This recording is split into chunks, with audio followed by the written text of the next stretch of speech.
Agent, Running in the Field by John le Carré. Chapter 1. Our meeting was not contrived, not by me, not by Ed, not by any of the hidden hands supposedly pulling at his strings. I was not targeted. Ed was not put up to it. We were neither covertly nor aggressively observed. He issued a sporting challenge. I accepted it. We played. There was no contrivance, no conspiracy, no collusion. There are events in my life, only a few these days. It's true that admit of one version only. Our meeting is such an event. My telling of it never wavered in all the times they made me repeat it. It is a Saturday evening. I'm sitting in the Athleticus Club in Battersea, of which I'm honorary secretary, a largely meaningless title, in an upholstered deck chair beside the indoor swimming pool. The club room is cavernous and high-raftered, part of a converted brewery, with the pool at one end and a bar at the other, and a passageway between the two that leads to the segregated changing rooms and shower areas. In facing the pool, I am at an oblique angle to the bar. Beyond the bar lies the entrance to the club room, then the lobby, then the doorway to the street. I am thus not in a position to see who is entering the club room or who is hanging around in the lobby, reading notices, booking courts, or putting their names on the club ladder. The bar is doing brisk trade. Young girls and their swains splash and chatter. I'm wearing my badminton kit, shorts, sweatshirt, and a new pair of ankle-friendly trainers. I bought them to fend off a niggling pain in my left ankle, incurred on a ramble in the forests of Estonia a month previously. After prolonged back-to-back stints overseas, I am savoring a well-deserved spell of home leave. A cloud looms over my professional life that I am doing my best to ignore. On Monday, I expect to be declared redundant. Well, so be it. I keep telling myself I'm entering my 47th year. I have had a good run. This was always going to be the deal, so no complaint. All the greater, therefore, the consolation of knowing that, despite the advance of age and a troublesome ankle, I continue to reign supreme as club champion, having only last Saturday secured the singles title against a talented younger field. Singles are generally regarded as the exclusive preserve of fleet-footed 20-somethings, but thus far I have managed to hold my own. Today, in accordance with club tradition, as newly crowned champion, I have successfully acquitted myself in a friendly match against the champion of our rival club across the river in Chelsea. And here he is sitting beside me now in the afterglow of our combat, pint in hand, an aspiring and sportsmanlike young Indian barrister. I was hard-pressed till the last few points, when experience and a bit of luck turned the tables in my favor. Perhaps these simple facts will go some way to explaining my charitable disposition at the moment when Ed threw down his challenge, and my feeling, however temporary, that there was life after redundancy. My vanquished opponent and I are chatting amiably together.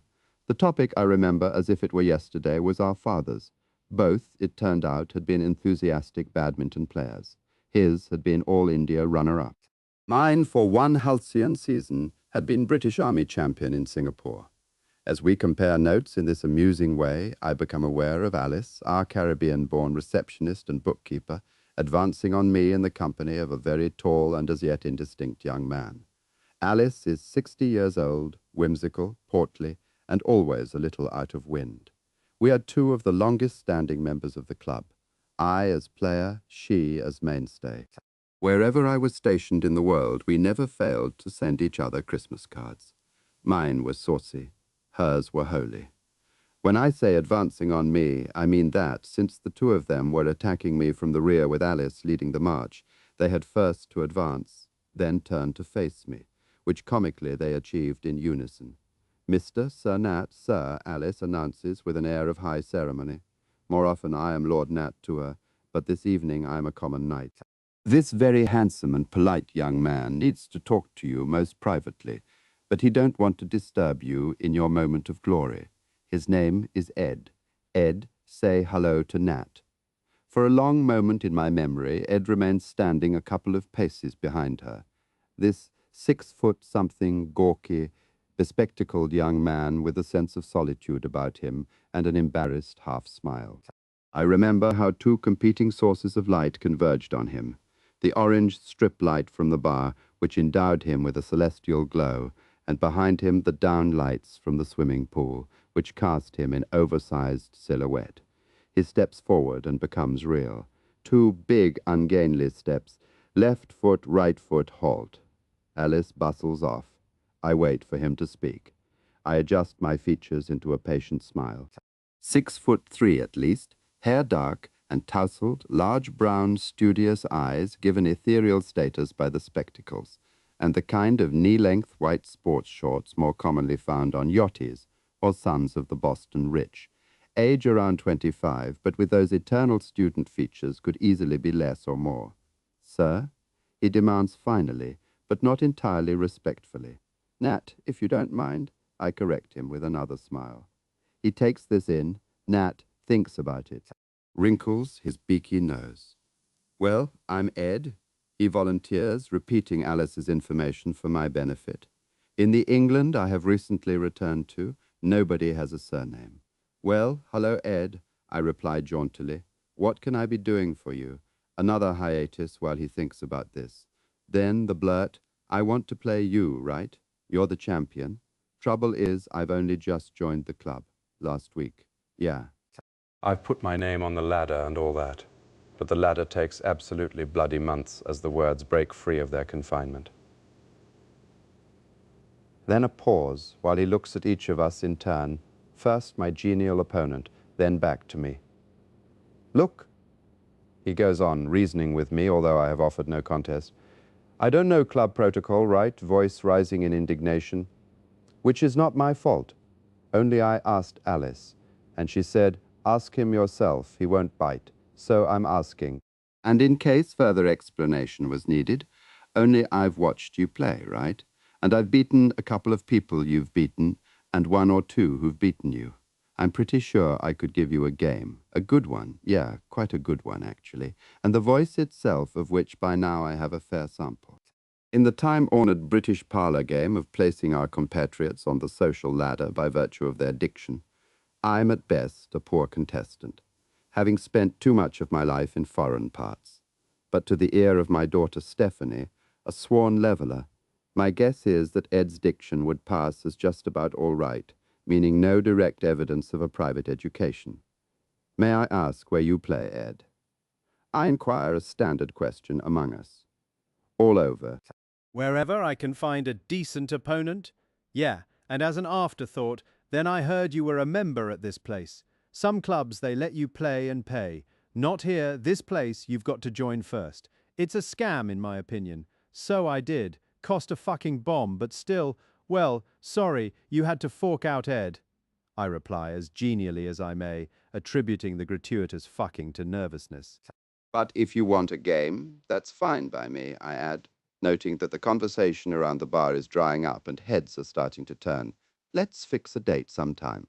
I look forward to it, but this doesn't do it all for Ed. So when do you reckon would be all right for you, like in real terms? Not just sometime, he insists, and gets himself a patter of laughter from the bar, which, judging by his scowl, irritates him. Well, it can't be for a week or two, Ed, I replied truthfully enough. I have a rather serious bit of business to attend to, a long overdue family holiday. In fact, I add, hoping for a smile and receiving a wooden stare. When'd you get back then? Saturday week, if we haven't broken anything? We're going skiing. Where? In France. Near Megv do you ski? Have done. In Bavaria, me? How about the Sunday after? I'm afraid it would have to be a weekday, Ed, I reply firmly, since family weekends, now that Prue and I can achieve them, are sacrosanct, and today is a rare exception. So a weekday starting Monday fortnight then, right? Which one? Choose one, your call. I'm easy. Probably a Monday would suit me best. I suggest Monday evenings being when Prue conducts her weekly pro bono law surgery. Monday fortnight, then 6 o'clock, 7, when... Well, tell me what suits you best, I suggest.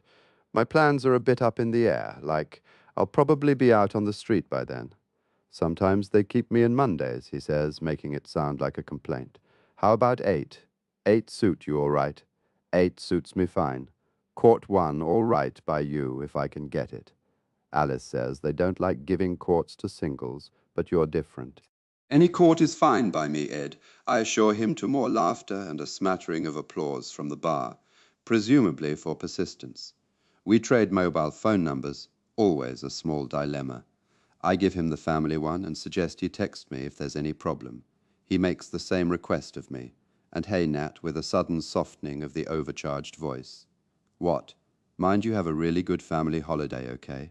And in case I've forgotten, 2 weeks Monday then, 8 p.m. Here, by now everyone's laughing or clapping as Ed, with a lank, insouciant departing wave of the whole right arm, lopes off for the men's changing room. Anyone know him, I ask, discovering that I have unconsciously turned to observe his departure. Shakes of the head. Sorry, mate. Anyone seen him play? Sorry again. I escort my visiting opponent to the lobby, and on my way back to the changing room, pop my head round the office door. Alice is bowed over her computer. Ed, who? I ask her, Shannon, she intones, not lifting her head. Edward Stanley, single membership, paid by standing order, town member occupation. Mr. Shannon, he is a researcher by occupation. Who he research? He don't say what he research. He don't say address. Hoxton, in the borough of Hackney, same as where my 2 sisters live and my cousin Amy. Age, Mr. Shannon is not eligible for junior membership. How much he is not eligible, he don't say. All I know is that's some hungry boy for you, bicycling all across London just to challenge the champ of the South. He's heard about you. Now he's come to get you, sure as David did Goliath. Did he say that? What? He didn't say I have divined in my own head. You've been singles champion too long for your age, Nat. Same as Goliath. You want his mummy and daddy, how big his mortgage is, how much jail time he done. Good night, Alice, and thanks. I wish you good night too, Nat. And be sure to give my love to your Prue, and don't you go feeling insecure about that young man now. You'll put him away, same as you do all them whippersnappers. Chapter 2. If this were an official case history, I would kick off with Ed's full name, parents, date and place of birth, occupation, religion, racial origin, sexual orientation, and all the other vital statistics missing from Alice's computer. As it is, I will begin with my own. I was christened Anatoly, later anglicized to Nathaniel, Nat for short. I'm 5 feet 10 inches tall, clean-shaven, tufty hair running to grey, married to Prudence, partner for general legal matters of a compassionate nature at an old established firm of City of London solicitors, but primarily pro bono cases. In build I am slim, Prue prefers wiry. I love all sport. In addition to badminton, I jog, run, and work out once a week in a gymnasium not open to the general public. I possess a rugged charm and the accessible personality of a man of the world. I am in appearance and manner a British archetype capable of fluent and persuasive argument in the short term. I adapt to circumstance and have no insuperable moral scruples. I can be irascible and am not by any means immune to female charms. I am not naturally suited to desk work or the sedentary life, which is the understatement of all time. I can be headstrong and do not respond naturally to discipline. This can be both a defect and a virtue.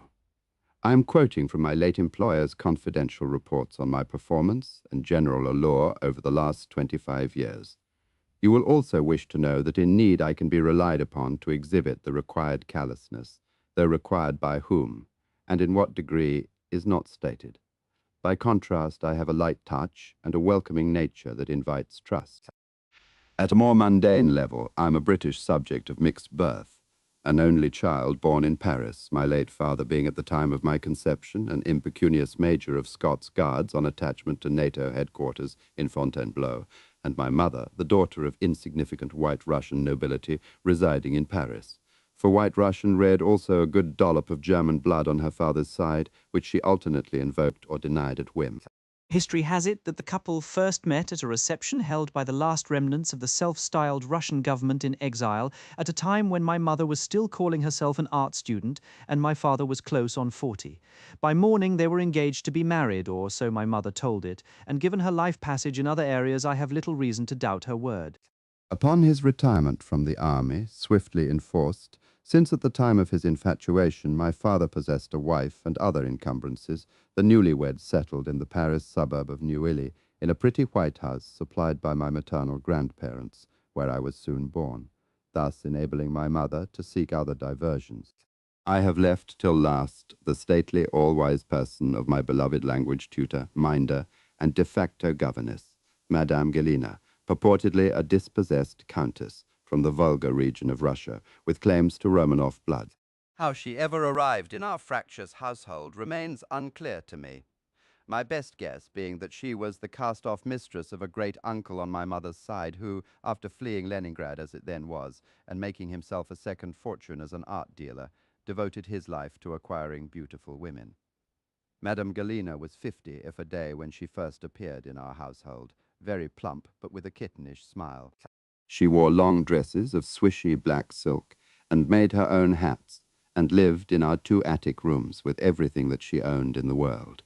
Her gramophone, her icons, a pitch-dark painting of the Virgin that she insisted was by Leonardo, box upon box of old letters and photographs of grandparental princelings and princesses surrounded by dogs and servants in the snow. Second, to my personal welfare, Madame Galina's great passion was for languages, of which she spoke several. I had barely mastered the elements of English spelling before she was pressing Cyrillic script on me. Our bedtime readings were a rotation of the same child's story, each night a different language.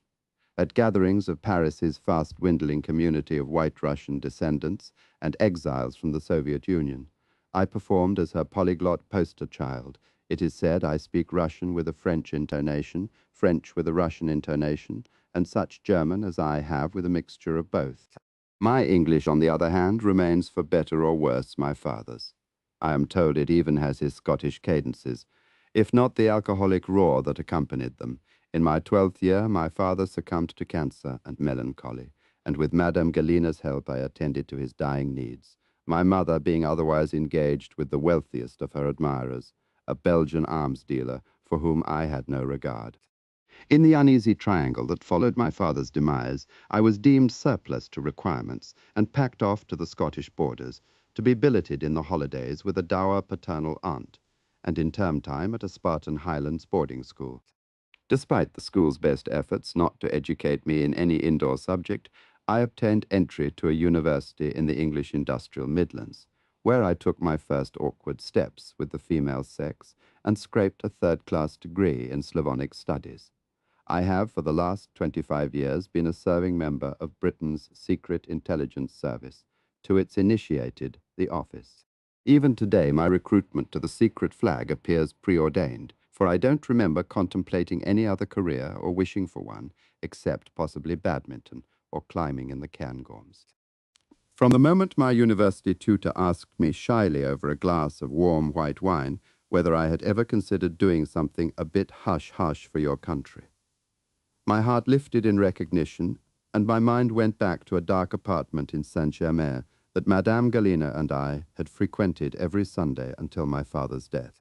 It was there that I had first thrilled to the buzz of anti-Bolshevik conspiracy as my half-cousins, step-uncles, and wild-eyed great-aunts exchanged whispered messages from the homeland that few of them had ever set foot in before, waking to my presence, requiring me to be sworn to secrecy whether or not I had understood the secret I should not have overheard. There also I acquired my fascination for the bear, whose blood I shared for his diversity, immensity, and unfathomable ways. A bland letter flutters through my letterbox, advising me to present myself at a porticoed building close to Buckingham Palace. From behind a desk as big as a gun turret, a retired Royal Navy admiral asks me what games I play. I tell him badminton, and he is visibly moved. Do you know, I played badminton with your dear father in Singapore, and he absolutely trounced me. No, sir, I say I didn't know and wonder whether I should apologize on my father's behalf. We must have talked of other things, but I have no memory of them. And where's he buried, your poor chap? He inquires, as I rise to leave. In Paris, sir. Ah, well, good luck to you. I'm ordered to present myself at Bodmin Parkway railway station, carrying a copy of last week's Spectator magazine. Having established that all unsold copies have been returned to the wholesaler, I steal one from a local library. A man in a green trilby asks me when the next train leaves for Cambourne. I reply that I am unable to advise him since I'm on my way to Didcot. I follow him at a distance to the car park where a white van is waiting. After 3 days of inscrutable questions and stilted dinners where my social attributes and head for alcohol are tested, I am summoned before the assembled board. "And so, Nat," says a grey-haired lady at the center of the table, "now that we've asked you all about yourself, is there something you'd like to ask us for a change?" "Well, as a matter of fact, there is," I reply, having first given a show of earnest reflection. "You've asked me whether you can depend on my loyalty, but can I depend on yours?" She smiles, and soon everyone at the table is smiling with her, the same sad, clever, inward smile that is the closest the service ever gets to a flag. Glib under pressure, latent aggression, good, recommended. In the same month that I completed my basic training course in the dark arts, I had the good fortune to meet Prudence, my future wife. Our first encounter was not auspicious. On my father's death, a regiment of skeletons had broken loose from the family cupboard. Half-brothers and half-sisters I had never heard of were laying claim to an estate that over the last 14 years had been disputed, litigated, and picked clean by its Scottish trustees. A friend recommended a city law firm. After 5 minutes of listening to my woes, the senior partner pressed a bell. One of our very best young lawyers, he assured me. The door opened and a woman of my own age marched in. She was wearing a daunting black suit of the sort favored by the legal profession, schoolmarm spectacles and heavy black military boots on very small feet. We shook hands. She gave me no second look. To the clunk of her boots she marched me to a cubicle with Ms. P. Stoneway, LLB, on the frosted glass. We sit down opposite each other. She sternly tucks her chestnut hair behind her ears and produces a yellow legal pad from a drawer. "Your profession," she demands. "Member, HM, Foreign Service," I reply, and for some unknown reason blush.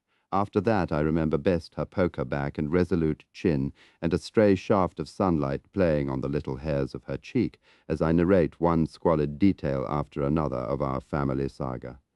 "I may call you Nat?" she asks at the end of our first session. "She may. People call me Prue," she says, and we set a date for 2 weeks hence, at which, in the same impassive voice, she gives me the benefit of her researches. "I have to inform you, Nat, that if all the disputed assets in your late father's estate were placed into your hands tomorrow, there would not be sufficient funds even to pay my firm's fees, let alone settle the outstanding claims against you. However," she continues before I'm able to protest, "that I will trouble her no further. There is provision within the partnership for treating needy and deserving cases on a cost-free basis, and I'm happy to inform you that your case has been deemed to fall within that category. She needs another meeting in 1 week's time, but I'm obliged to postpone it. A Latvian agent must be infiltrated into a Red Army's signals base in Belarus.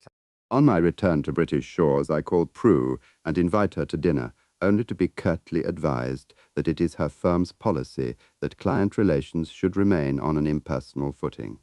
However, she is pleased to inform me that as a result of her firm's representations, all claims against me have been abandoned.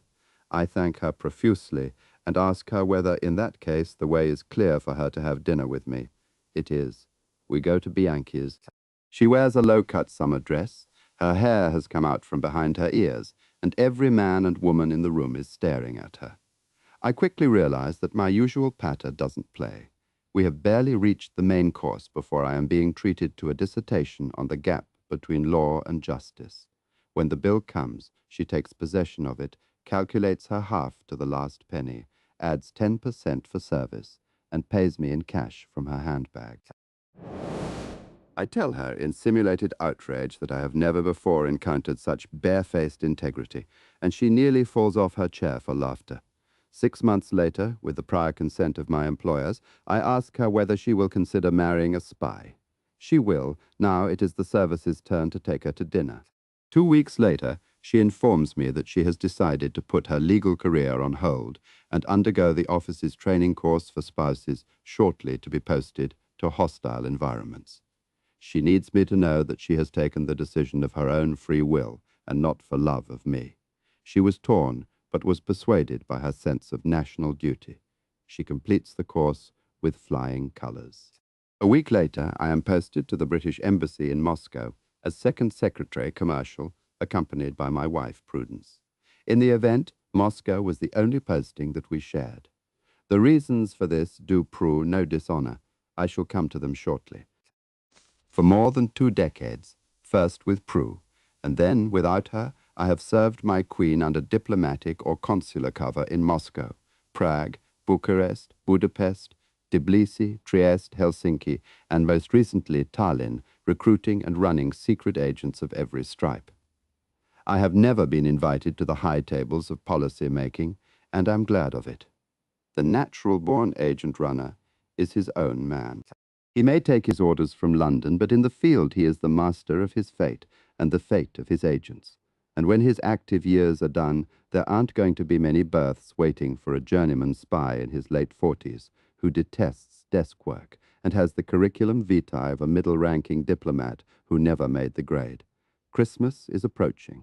My day of reckoning has come. Deep in the catacombs of my service's headquarters beside the Thames, I'm led to a small, airless interviewing room and received by a smiling, intelligent woman of indeterminate age. She is Moira of Human Resources. There has always been something a little alien about the Moiras of the service. They know more about you than you know yourself, but they're not telling you what it is or whether they like it. Now, your Prue, Moira asks keenly, has she survived her law firm's recent merger? It was upsetting for her, I'm sure. Thank you, Moira. It wasn't upsetting at all. And congratulations on doing your homework. I would expect no less. And she's well, is she? You're both well? With a note of anxiety I choose to ignore, now that you're safely home. Absolutely fine, Moira. Very happily reunited. Thanks. And now kindly read me my death warrant and let's get this over with. But Moira has her methods. Next on her list comes my daughter Stephanie. And no more of those growing pains, I trust, now that she's safely at university. None whatever, Moira, thanks. Her tutors are over the moon, I reply. But all I'm really thinking is, now tell me that a Thursday evening has been set for my farewell knees up, because nobody likes Fridays, and would I care to take my cup of cold coffee 3 doors down the corridor to resettlement section, who will offer me tantalizing openings in the arms industry, private contracting, or other laying out places for old spies, such as the National Trust, the Automobile Association, and private schools in search of assistant bursars. It therefore comes as a surprise to me when she announces brightly, well, we do have 1 slot for you actually, Nat, assuming you're up for it. Up for it? Moira, I'm up for it like no one on earth, but only warily up for it, because I think I know what you're about to offer me. A suspicion that turns to certainty when she launches on a child's guide to the current Russian threat. I don't have to tell you that Moscow Center is running us absolutely ragged in London as everywhere else, Nat. No, Moira, you don't have to tell me. I've been telling head office the same thing for years. They're nastier than they ever were. More brazen, more meddlesome, and more numerous. Would you say that was fair comment? I would, Moira, I would indeed read my end of tour report from sunny Estonia. And ever since we kicked out their legal spies in bulk, meaning spies with diplomatic cover, so my sort, they've been flooding our shores with illegals, she goes on indignantly, who I think you'll agree are the most troublesome of the species and the most difficult to smell out. You have a question. Give it a try. Worth a shot. Nothing to lose. Well, before you go any further, Moira, yes, it just occurred to me there might be a slot for me in Russia department. They've got a full complement of upmarket young desk officers. We all know that. But what about an experienced visiting fireman, a seasoned, native-grade Russian speaker such as myself, who can fly anywhere at the drop of a hat and take first bite of any potential Russian defector or agent who pops up at a station where nobody speaks a word of the language? Moira is already shaking her head. No dice, I'm afraid, Nat. I floated you with Bryn. He's adamant. There's only one Bryn in the office. Bryn Sykes Jordan, to give him his full name, shortened to Bryn Jordan for common usage, ruler for life of Russia Department, and my one-time head of station in Moscow. So no dice. Why? I insist. You know very well why. Because Russia Department's average age is 33, even with Bryn's added in. Most have DPhils All have fresh minds, all have advanced computer skills, perfect as you are in every respect. You don't quite meet those criteria. Well, do you, Nat? And Bryn isn't around by any chance? I ask a last-ditch appeal. Bryn Jordan, even as we speak, is embedded up to his neck in Washington, D.C., doing what only Bryn can do to salvage our embattled special relationship with President Trump's intelligence community post-Brexit, and on no account to be disturbed, thank you even by you, to whom he sends his affectionate regards and condolences. Clear, clear. However, she continues, brightening. There is one opening for which you are eminently qualified, even overqualified. Here we go. The nightmare offer I've seen coming from the start. Sorry, Moira, I cut in. If it's training section, I'm hanging up my cloak. Very good of you, very thoughtful, all the above. I appear to have offended her, so I say sorry again, and no disrespect to the fine upstanding men and women of training section. But it's still thanks but no thanks, upon which her face breaks into an unexpectedly warm, if somewhat pitying smile. Not training section, actually, Nat, although I'm sure you'd do very well there. Dom is keen to have a word with you, or should I be telling him you're hanging up your cloak? Dom? Dominic Trench, our recently appointed head of London General, your one-time head of station in Budapest. He says the two of you got on like a house on fire. I'm sure you will again. Why are you looking at me like that? Are you seriously telling me Dom Trench is head of London General? I don't think I'd lie to you, Nat. When did that happen? A month ago. While you were asleep in Tallinn, not reading our newsletters. Dom will see you at 10 tomorrow morning prompt. Confirm with Viv first. Viv, his assistant, of course. Chapter 3. Nat, how splendid you look. The sailor home from the sea, indeed, fit as a fiddle and half your age, cries Dominic Trench, bounding from his directorial desk and seizing my right hand in both of his. All that hard work in the gym. No doubt. Prue well. Fighting? Fit? Dom, thank you. Rachel? Marvelous. I'm the luckiest man on earth.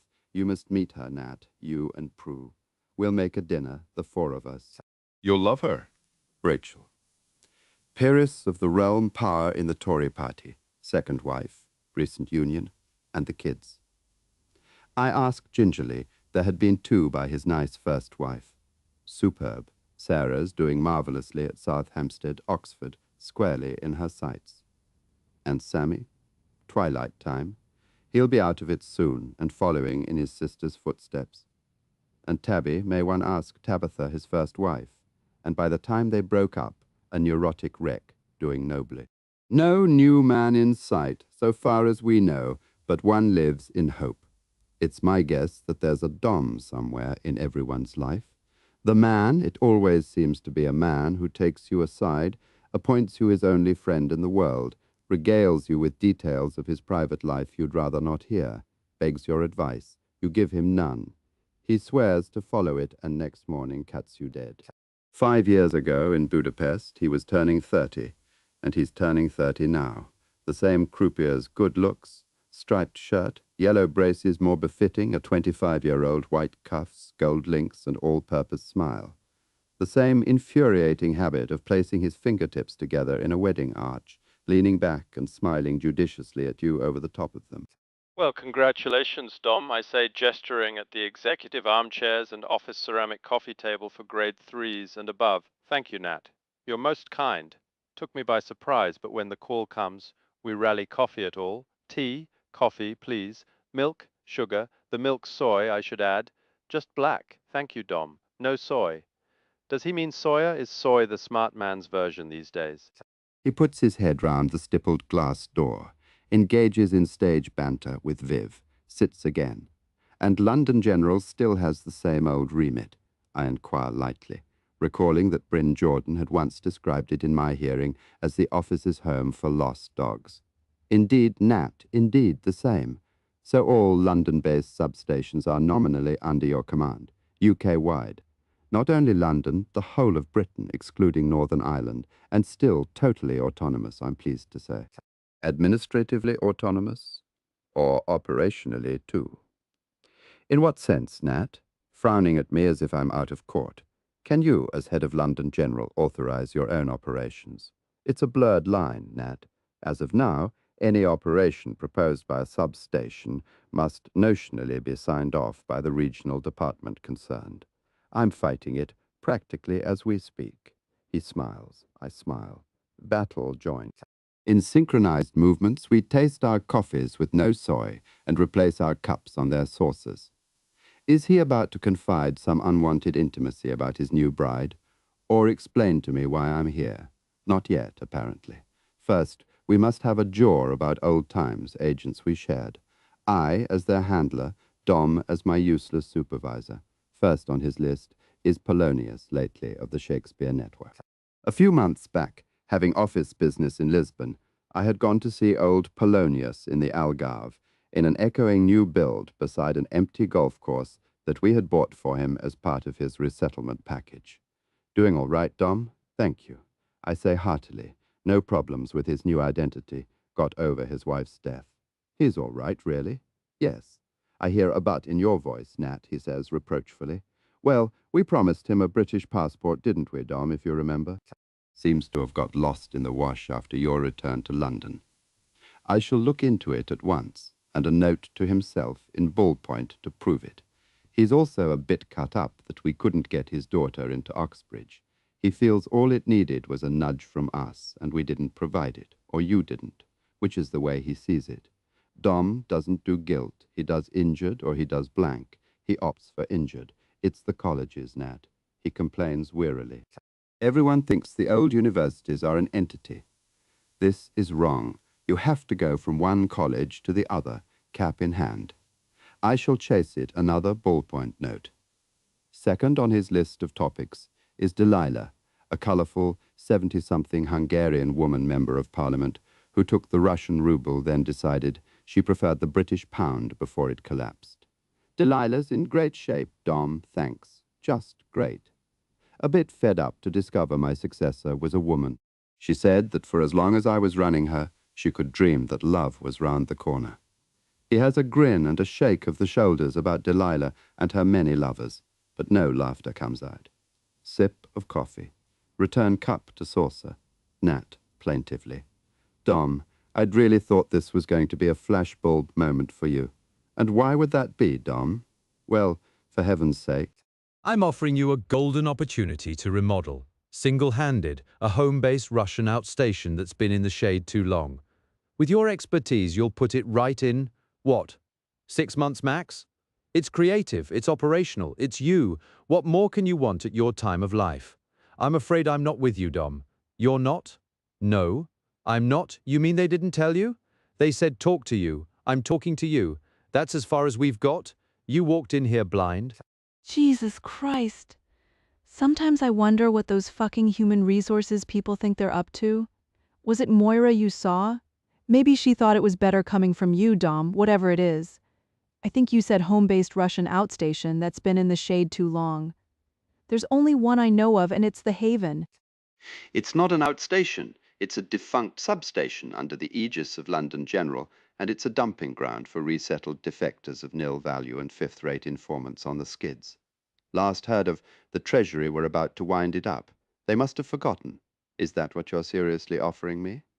The Haven is not a dumping ground. Nat, far, far from it. Not on my watch. It's got a couple of officers who are long in the tooth, I grant you. And sources still waiting to realize their potential. But there's first-rate material in there for the man or woman who knows where to look. And, of course, as an afterthought, it's wide open to anyone who earns their spurs in the Haven to be considered for promotion to Russia Department. So, is that something you might be considering for yourself by any chance, Dom, I inquire? Is what, old boy? Making a career move to Russia Department on the back of the Haven. He frowns and purses his lips in disapproval. Dom is nothing if not transparent. Russia Department, preferably head of it, is his life stream. Not because he knows the terrain, has the experience, or speaks Russian. He doesn't do any of those things. He's a late entrant city boy, head-hunted for reasons I suspect not even he can fathom, with no linguistic qualifications worth a damn. Because if that's what's in your mind, Dom, I'd like to make the same journey with you. If that's all right, I press on facetiously, or playfully, or angrily. I'm not sure which, or might you be planning to rip the labels off my reports and stick on your own, the way you did in Budapest, just asking Dom. Dom thinks about this, which means he first looks at me over his wedding arch fingers, then into the middle distance, then back at me again to make sure I'm still there. Here's my offer to you, Nat. Take or leave. In my capacity as head of London General, I am formally offering you the opportunity to succeed Giles Wackford as head of Substation Haven. For as long as I engage you on a temporary basis, you're within my gift. You'll be taking over Giles's agents and his station, impressed forthwith, also his entertainment allowance. What's left of it? I'm suggesting you hit the ground running and pick up on the rest of your home leave at a later date. What's your question? Doesn't play for me, Dom? And why would that be, pray? I have to talk this whole thing through with Prue, and when you and Prue have so talked. Our daughter Stephanie is about to celebrate her 19th birthday. I've promised to take her and Prue for a week skiing before she goes back to Bristol. He cranes forward, frowning theatrically at a wall calendar. Starting when? She's in her second semester. I am asking when you leave on your holiday, at 5 a.m. from Stansted on Saturday. If you're thinking of joining us, assuming you and Prue have talked things over by then and come to a satisfactory conclusion, I suppose I can have Giles hold the fort at the Haven till Monday week if he hasn't rolled off his perch by then. Would you be happy with that? Or miserable? Good question. Would I be happy?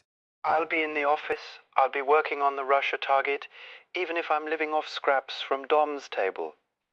But will Prue be happy? The Prue of today is not the dedicated office spouse of more than 20 years ago. As selfless, yes, and upright, and as much fun when she lets her hair down, and as determined as ever to be of service to the world at large, just never again in a secret capacity. The impressive junior lawyer who had taken courses in counter-surveillance, safety signals, and the filling and clearing of dead letter boxes had indeed accompanied me to Moscow. For 14 exacting months, we had shared the perpetual stress of knowing that our most intimate exchanges were listened to, watched over and analyzed for any hint of human weakness or lapse in security. Under the impressive guidance of our head of station, the same Bryn Jordan who today was huddled in anxious conclave with our intelligence partners in Washington, she had played the starring role in husband and wife set-piece charades, scripted to deceive the opposition's eavesdroppers. But it was during our second back-to-back stint in Moscow that Prue discovered she was pregnant, and with pregnancy came an abrupt disenchantment with the office and its works. A lifetime of deception no longer appealed to her, if it ever had. Neither did a foreign birthplace for our child. We returned to England. Perhaps when the baby is born, she'll think differently, I told myself, but that was not to know Prue. On the day Stephanie was born, Prue's father dropped dead of a heart attack. On the strength of his bequest, she paid cash down for a Victorian house in Battersea with a large garden and an apple tree. If she had stuck a flag in the ground and said, "Here I stay," she could not have made her intentions more clear. Our daughter Steph, as we were soon calling her, would never become the kind of diplomatic brat we had seen too many of, over-nannied and shuffled from country to country and school to school in the wake of their mothers and fathers. She would occupy her natural place in society, attend state schools, never private or boarding schools. And what would Prue herself do with the rest of her life? She would take it up where she had left it. She would become a human rights lawyer, a legal champion of the oppressed. But her decision implied no sudden separation. She understood my love of Queen, country, and the service. I understood her love of law and human justice. She had given the service her all. She could give no more. From the earliest days of our marriage, she had never been the sort of wife who can't wait for the chief's Christmas party or the funerals of revered members or at homes for junior staff and their dependents. And I, for my part, had never been a natural for get-togethers with Prue's radically minded legal colleagues. But neither of us could have foreseen that as post-communist Russia, against all hope and expectation, emerged as a clear and present threat to liberal democracy across the globe. One foreign posting would follow on the heels of the last, and I would become a de facto absentee husband and father. Well, now I was home from the sea, as Dom had kindly said. It hadn't been easy for either of us, Prue particularly, and she had every reason to hope that I was back on dry land for good, and looking for a new life in what she referred to, a little too often, as the real world. A former colleague of mine had opened up an outward-bound club for disadvantaged kids in Birmingham and swore he'd never been so happy in his life. Hadn't I once talked of doing just that? Chapter 4. For the rest of the week, leading up to our crack of dawn departure from Stansted, I affected, for reasons of family harmony, to be mulling over whether to accept the pretty dreary job I had been offered by the office, or make the clean break Prue had long advocated. She was content to wait. Steph professed herself unbothered either way. As far as she was concerned, I was just a middle-order bureaucrat who was never going to make the grade whatever he did. She loved me, but from a height. Let's face it, Sport. They're not going to appoint us ambassador to Beijing or give us a knighthood, are they? She reminded me cheerfully when the question came up over dinner, as usual. I took it on the chin. For as long as I was a diplomat abroad, I at least had status back in the mother country. I was part of the grey mass. It was not till our second evening in the mountains, while Steph was out gallivanting with a bunch of Italian kids who were staying in our hotel, and Prue and I were enjoying a quiet cheese fondue and a couple of glasses of Kirsch at Marcel's, that I was seized with the urge to come clean to Prue about my job offer at the office. Really clean. Not tiptoe around as I had been planning. Not another cover story, but tell it to her from the heart, which was the least she deserved after all I'd put her through over the years. Her air of quiet resignation told me she had already sensed that I was a long way from opening that outward-bound club for disadvantaged kids. It's one of those run-down London substations that's been resting on its laurels since the glory days of the Cold War and not producing anything worth a damn, I say grimly. It's a Mickey Mouse outfit, light miles from the mainstream, and my job will be either to get it on its feet or speed it on its way to the graveyard. With Prue, on the rare occasions we get to talk in relaxed terms about the office. I never know whether I'm swimming against the tide or with it, so I tend to do a bit of both. I thought you always said you didn't want a command post. She objects slightly. You preferred to be second man, not bean counting and bossing other people around. Well, this isn't really a command post, Prue, I assure her warily. I'll still be second man. Well, that's all right then, isn't it? She says, brightening. You'll have Bryn to keep you on the rails. You always admired Bryn. We both did, gallantly setting aside her own scruples. We exchange nostalgic smiles as we recall our short-lived honeymoon as Moscow spies, with station head Bryn, our ever-watchful guide and mentor. Well, I won't be under Bryn directly, Prue. Bryn's czar of all the Russias these days, a sideshow like the Havens a bit below his pay grade. So who's the lucky person who's going to be in charge of you? She inquires. This is no longer the kind of full disclosure I had in mind. Dom is anathema to Prue. She met him when she came out to visit me in Budapest with Steph, took one look at Dom's distraught wife and children and read the signs. Well, officially I'll be under what's called London General, I explain, but of course in reality, if it's anything really major, it trickles up the pyramid to Bryn. It's just for as long as they need me, Prue. Not a day longer, I add by way of consolation, though which of us I'm consoling is not clear to either of us. She takes a forkful of fondue, a sip of wine, a sip of kirsch, and thus fortified, reaches both her hands across the table and grasps mine. Does she guess Dom? Does she intuit him? Prue's near-psychic insights converge on the disturbing. Well, I'll tell you what, Nat, she says after due reflection. I think it's your good right to do exactly what you want to do for as long as you want to do it, and bugger the rest, and I'll do the same, and it's my turn to pay the bill. So there. The whole of it this time, I owe it to my barefaced integrity, she adds in a joke that never pales. And it was on this happy note, while we're lying in bed and I'm thanking her for her generosity of spirit over the years, and she is telling me sweet things about myself in return, and Steph is dancing the night away, or so we hope, that I come up with the notion that now is the ideal opportunity to make a clean breast to our daughter about the true nature of her father's work, or as clean as head office allows. It was high time she knew, I reasoned, and far better she hear it from me than from anyone else. I might have added, but didn't, that since my return to hearth and home I was becoming increasingly irked by her light-hearted disdain for me, and by her practice, left over from adolescence, of either tolerating me as a necessary domestic encumbrance or plonking herself on my lap as if I were some kind of fuddy-duddy in the evening of his life, usually for the benefit of her latest admirer. I was also irked, if I'm being cruelly honest, by the way Prue's much-deserved eminence as a human rights lawyer encouraged Steph in her belief that I had been left standing. At first, the lawyer mother in Prue is wary. How much exactly did I propose to tell her? Presumably there were limits. What were they precisely? Who set them? The office or me? And how did I intend to handle follow-up questions? Should there be any? Had I thought about that? And how could I be sure of not getting carried away? We both knew Steph's reactions were never predictable, and Steph and I wound each other up too easily. We had form in this respect, and so on, and Prue's warning words were, as ever, eminently sound and well-founded. Steph's early adolescence had been a bit of a living nightmare, as Prue didn't need to remind me. Boys, drugs, screaming matches, all the usual modern age problems, you might say, but Steph had turned them into an art form.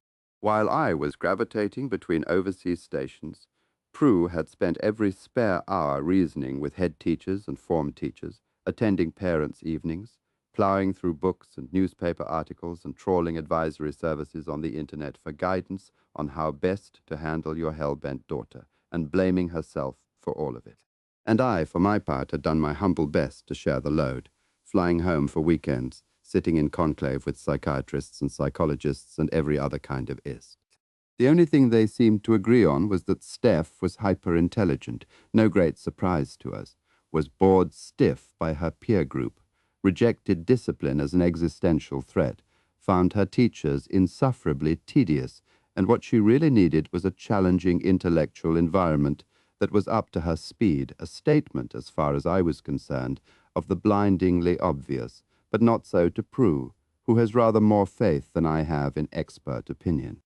Well, now Steph had her challenging intellectual environment at Bristol University, mathematics and philosophy, and she was entering her second semester of it.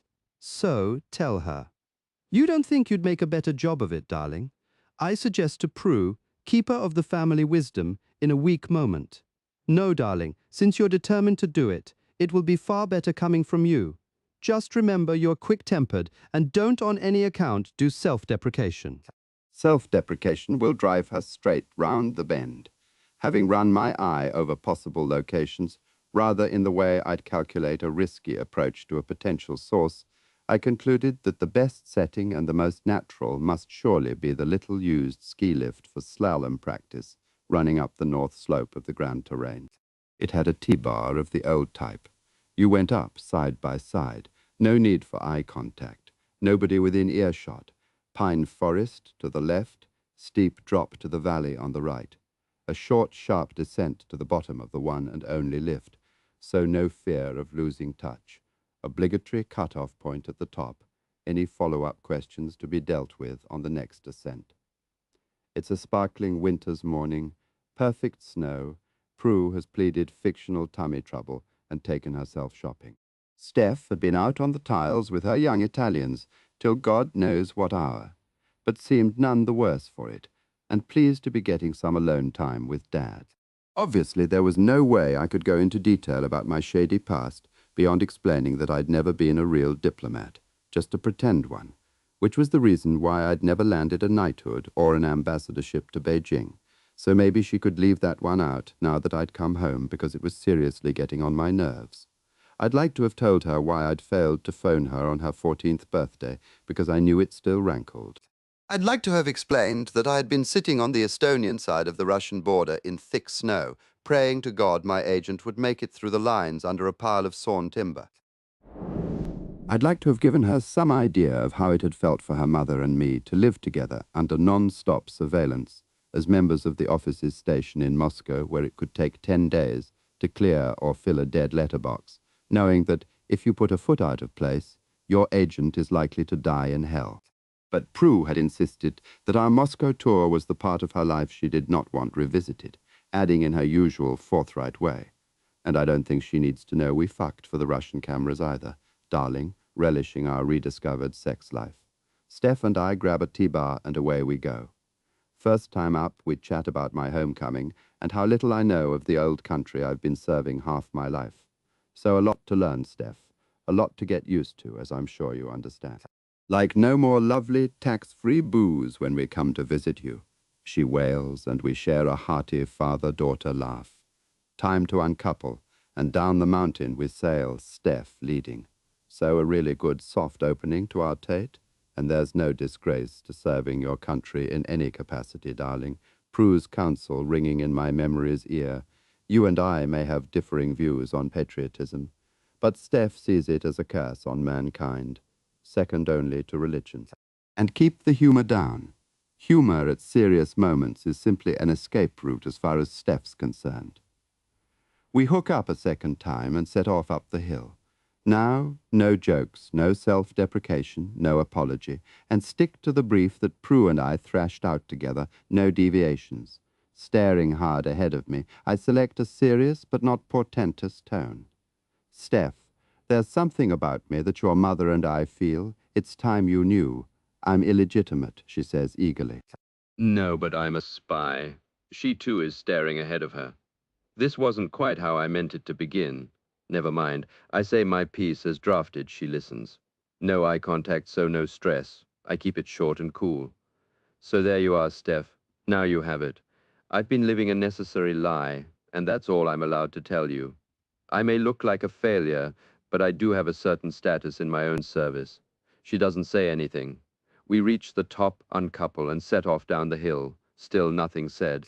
She's faster than I am, or likes to think she is, so I let her have her head. We meet up again at the bottom of the lift. Standing in the queue, we don't speak to each other, and she doesn't look in my direction, but that doesn't disconcert me. Steph lives in her world. Well, now she knows I live in mine too, and it's not some knacker's yard for Foreign Office low flyers. She's in front of me, so she grabs the T-bar first. We have barely set off before she asks in a matter-of-fact voice whether I've ever killed anyone. I chuckle, say, no, Steph. Absolutely not, thank God. Which is true. Others have, if only indirectly, but I haven't.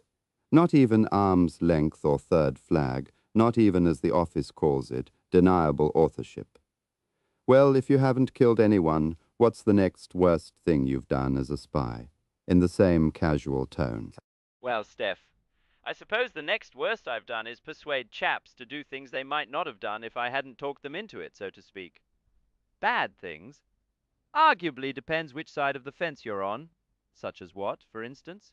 Well, betray their country, for starters. And you persuaded them to do that? If they hadn't persuaded themselves already, yes. Just chaps, or did you persuade female chaps too?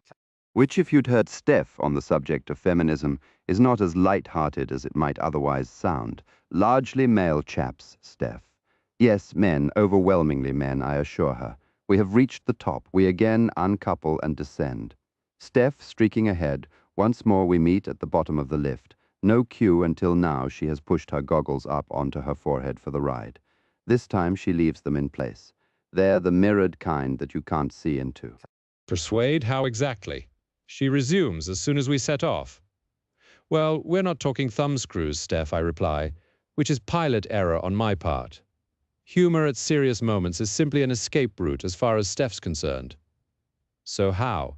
She persists, gnawing at the subject of persuasion. Well, Steph, a lot of people will do a lot of things for money, and a lot of people will do things for spite or ego. There are also people who do things for an ideal and wouldn't take your money if you shoved it down their throats. And what ideal would that be exactly, Dad? From behind the shiny goggles.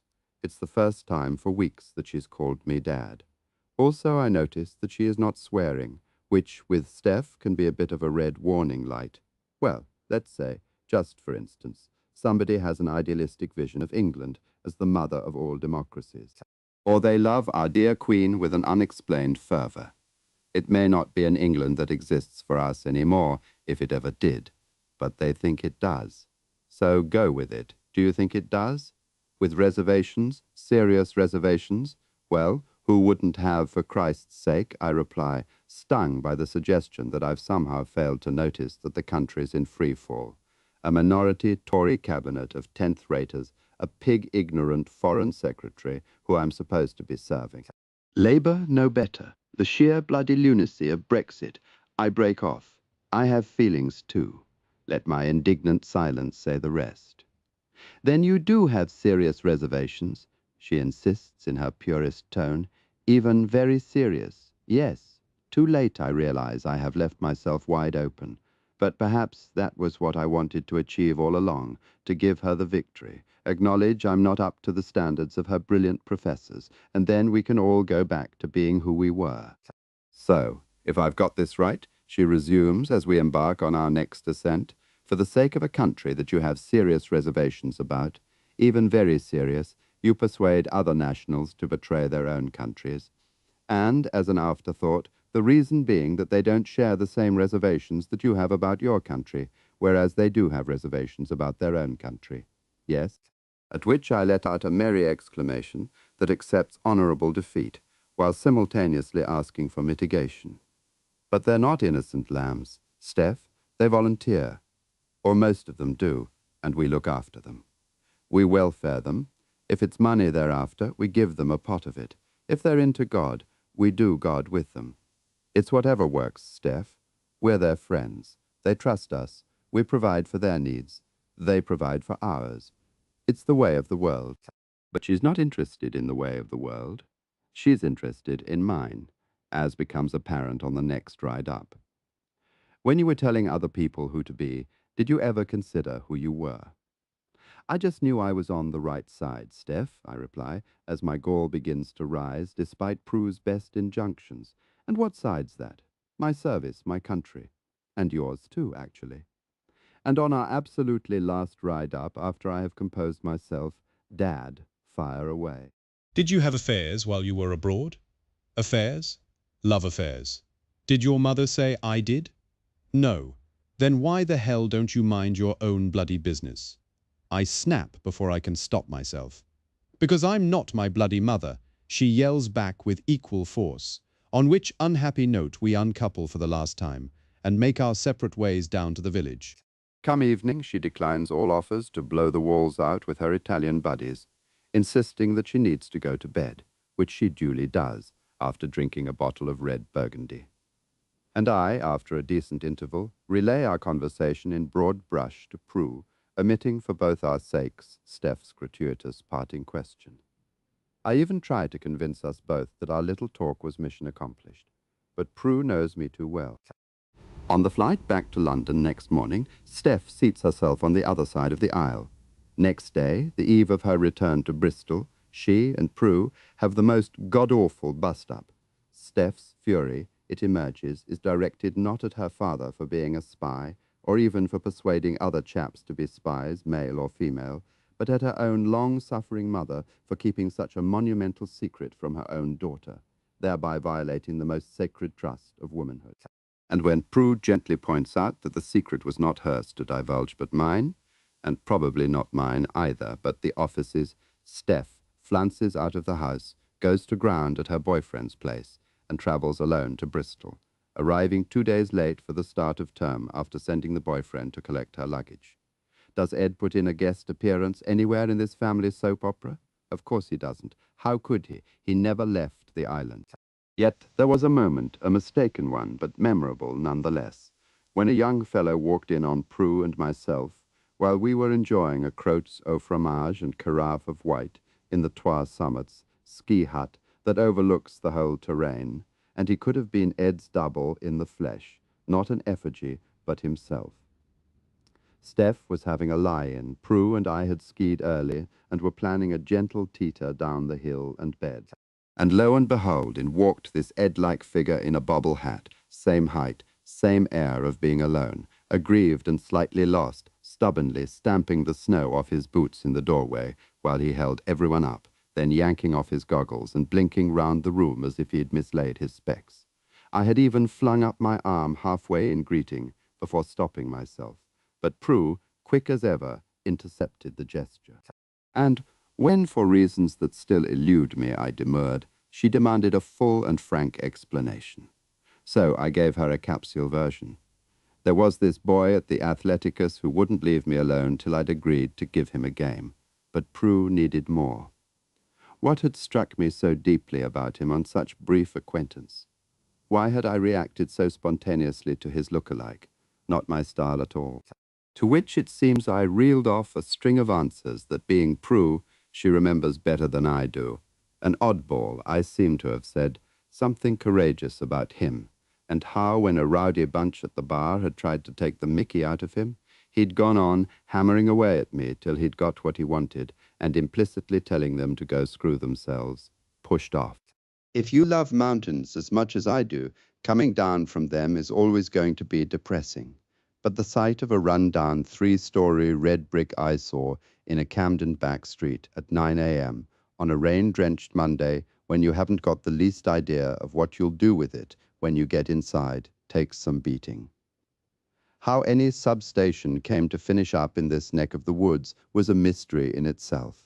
How it had acquired the ironic sobriquet of the Haven was another.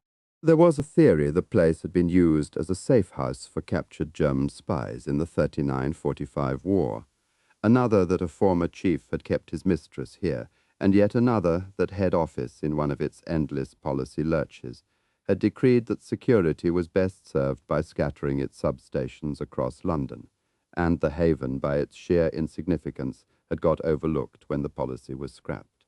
I mount the 3 cracked steps. The peeling front door opens before I have a chance to insert my aged Yale key. Directly in front of me stands the once redoubtable Giles Wackford, overweight and leaky-eyed, but in his day one of the smartest agent runners in the office stable, and just 3 years older than myself.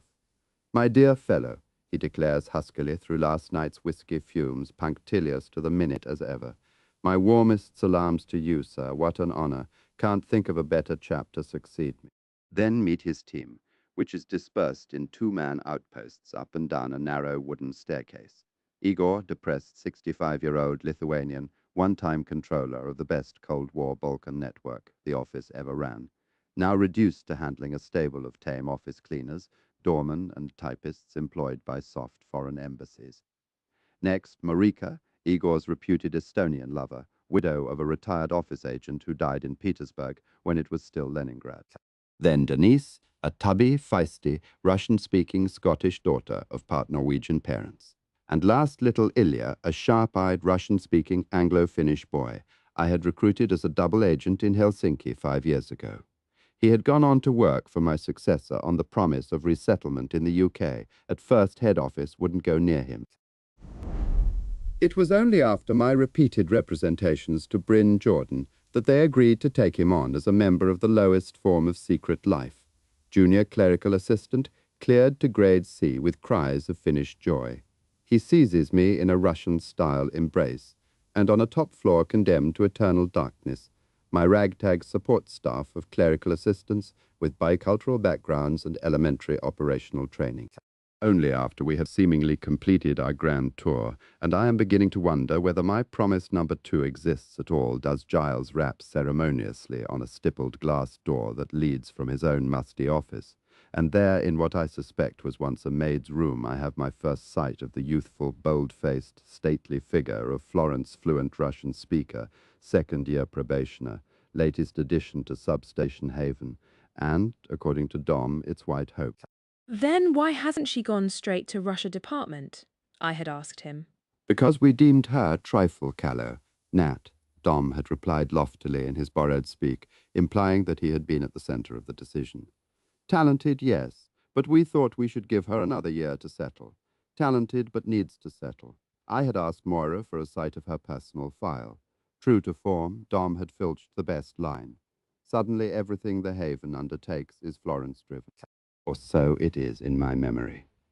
There may have been other deserving projects, but from the moment my eye lighted on draft Operation Rosebud, it was the only show in our very small town, and Florence was its only star. On her own initiative, she had recruited the disaffected mistress of a London-based Ukrainian oligarch codenamed Orson, who had well-documented links to both Moscow Center and pro-Putin elements in the Ukrainian government. Her ambitious plan, luridly overstated, called for a head office stealth team to break into Orson's 75 million Park Lane duplex, bug it to the rafters, and make constructive adjustments to a bank of computers installed behind a steel door halfway up the marble staircase leading to the panoramic lounge.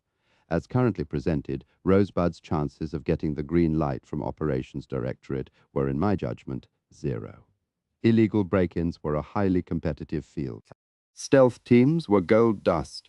Rosebud in its present state would be just one more unheard voice in a noisy marketplace. Yet the further I delved into Florence's presentation, the more convinced I became that, with ruthless editing and smart timing, Rosebud could deliver actionable high-grade intelligence. And in Florence, as Giles was at pains to inform me over a nocturnal bottle of Talisker whiskey in the back kitchen of the Haven, Rosebud had found an implacable, if obsessive, champion. Girl's done all her own shoe-leather work, all her own paperwork, from the day she dug Orson out of the files she's been living and dreaming the bugger. I said to her, "You got a vendetta against this fellow." Didn't even laugh. Said he was a blight on humanity and needed flushing out. Long pull of whiskey. Girl doesn't just cozy up to Astra and make her a friend for life, Astra being the code name of Orson's disenchanted mistress. She stitches up the night porter of the Target building into the bargain. Spins the fellow this yarn that she's working undercover for the Daily Mail, doing a feature on the lifestyle of London's oligarchs. Night porter falls in love with her, believes every word she says. Anytime she wants to take a look inside the lion's cage, 5,000 quid out of the Daily Mail's reptile fund, and it's hers for the asking immature. My ass balls like an elephant's. I organize a quiet lunch with Percy Price, all-powerful head of surveillance, an empire to itself. Protocol requires that I invite Dom along. It is quickly evident that Percy and Dom are not made for each other, but Percy and I go back a long way. He is a gaunt and taciturn ex-policeman in his 50s. 10 years ago, with the assistance of one of his stealth teams and an agent I was running, we stole a prototype missile from the Russian exhibition stand at an international arms fair. My boys and girls keep bumping into this Orson fellow. He complains thoughtfully. Every time we turn over a shifty billionaire with his finger in the Russian pie, Orson pops up.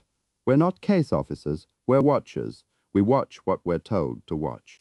But I'm very glad somebody's decided to go after him at last, because him and his lot have been bothering me for a very long time. Percy will see if he can give us a window. It will be touch and go, mind, Nat. If Ops Directorate decide at the 11th hour that another bid is stronger, there's nothing Percy or anyone else can do about it. And of course everything goes through me, Percy, says Dom, and we both say, yes, Dom, of course. 3 days later, Percy calls me on my office mobile. Looks like there's a bit of slack coming up. Nat could be worth a punt. Thanks, Percy, I say. I'll pass the word on to Dom as appropriate, by which I mean as late as possible, or not at all. Florence's cubbyhole is one step from my office.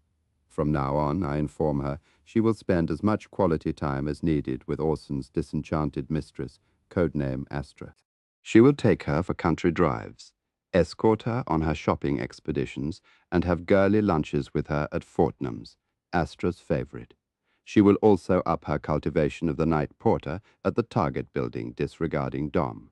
I authorize a sweetener of £500 to that end. Under my guidance, Florence will also draft a formal application for a first covert reconnaissance of the interior of Orson's duplex to be conducted by a stealth team from Operations Directorate. By involving the Directorate at this early stage, we are signaling serious intent. My initial instinct has been to enjoy Florence with caution. One of those upper-class girls who've grown up with ponies, and you never quite know what's going on inside. Steph would loathe her on sight. Prue would worry. Her eyes are large, brown, and unsmiling. To cover her shape in the workplace, she favors baggy woolen skirts, flat shoes, no makeup. According to her file, she lives with her parents in Pimlico and has no designated partner. Her sexual orientation is by her own wish undeclared. As what I take to be a keep-out sign, she sports a man's gold signet ring on her wedding finger. She has a long stride and a slight lilt with every step. The same lilt is replicated in her voice, which is pure Cheltenham Ladies' College, laced with bricklayers' expletives. My first experience of this unlikely pairing occurs during a discussion of Operation Rosebud. We are 5, Dom, Percy Price, and myself. A pompous office burglar named Eric and Florence, probationer. The issue of the moment is whether a power cut might usefully be staged as a diversion while Eric's boys and girls are conducting their reconnaissance inside Orson's duplex. Florence, who until now has remained quiescent, springs to life. But Eric, she objects. Whatever do we think Orson's computers run on? Fucking torch batteries? An urgent problem awaiting me is to excise the note of moral outrage that permeates her draft submission to Operations Directorate. I may not be the office's uncrowned king of paperwork, my personal reports suggest the opposite, but I do know what raises the hackles of our dear planners. When I tell her this in plain English, she flares. Is this Steph I'm dealing with? Or my number two? Oh, Jesus, she sighs. You're about to tell me you've got a thing about adverbs? I'm telling you nothing of the kind. I'm telling you that it's a matter of embuggerance, as you would say, to Ops Directorate and Russia Department, whether Orson is the most debased man on the planet or a paragon of the virtues.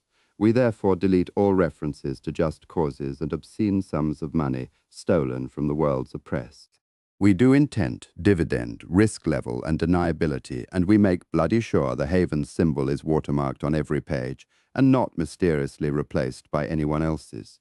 Such as Dom's, such as anybody's, she stalks back to her cubbyhole and slams the door. No wonder Giles fell in love with her. He hasn't got a daughter. I called Percy, tell him the Rosebud draft proposal is in the pipeline. When all my excuses for delay have run out, I give Dom a full and frank account of our progress to date, by which I mean enough to keep him quiet. On the Monday evening, with a pardonable sense of self-satisfaction, I wish good night to the Haven and set course for the Athleticus and my long-delayed badminton encounter with Edward Stanley Shannon, researcher. Chapter 5. According to my engagements diary, which has never in its life contained information I would not be prepared to leave on a bus or at home.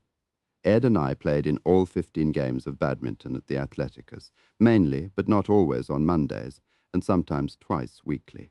14 before the fall, one after it.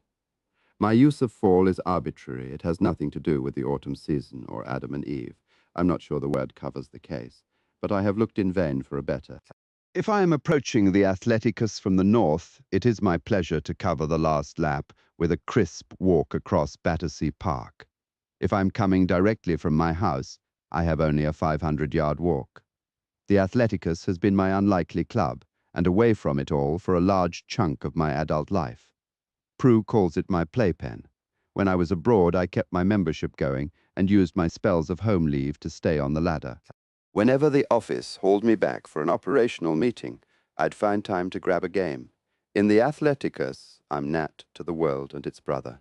Nobody gives a hoot what I or anyone else does for a living, and nobody asks. Chinese and other Asian members outnumber us Caucasians 3-1. Steph has refused to play ever since she learned to say no, but there was a time when I'd cart her along for an ice cream and a swim. Prue, as a good sport, will turn to if asked, but only on sufferance, and latterly, what with her pro bono work and the class actions her partnership gets embroiled in, not at all. We have an ageless insomniac Swatanese barman called Fred. We do a junior membership that is wildly uneconomic, but only until age 22. After that, it's 250 smackers a year and a hefty joining fee. And we'd have had to put up shop or raise the ante still higher if a Chinese member named Arthur hadn't made an anonymous donation of 100,000 euros out of the blue, and thereby hangs a tale. As Hun Club secretary, I was one of the few who were allowed to thank Arthur for his generosity. One evening, I was told he was sitting in the bar. He was my age, but already white-haired, wearing a smart suit and tie and staring ahead of him. No drink. Arthur, I say, sitting down beside him, we don't know how to thank you. I wait for him to turn his head, but his gaze stays fixed on the middle distance. It's for my boy, he replies after an age. So is your boy with us here tonight, I ask, observing a group of Chinese kids hanging round the pool. No more, he replies, still without turning his head. No more? What did that mean? I mount a discreet search. Chinese names are tricky. There was a junior member who seemed to have the same surname as our donor, but his annual membership was 6 months overdue, and he'd ignored the usual string of reminders. It took Alice to make the connection. Kim, she remembered. That eager, skinny little lad, sweet as pie, gave his age as 16, but looked 60. A Chinese woman, she came along with him, very polite, could have been his mother, or maybe nurse. Bought a 6-lesson start-up course for cash outright. But that boy, he couldn't connect with the shuttle, not even Dolly Schatz, the coach. Now he suggested he give it a try at home, just hand-eye shuttle on... To keep listening to this audiobook, I've left you a link in the description so you can do it, at no cost thanks to Audible's 30-day free trial.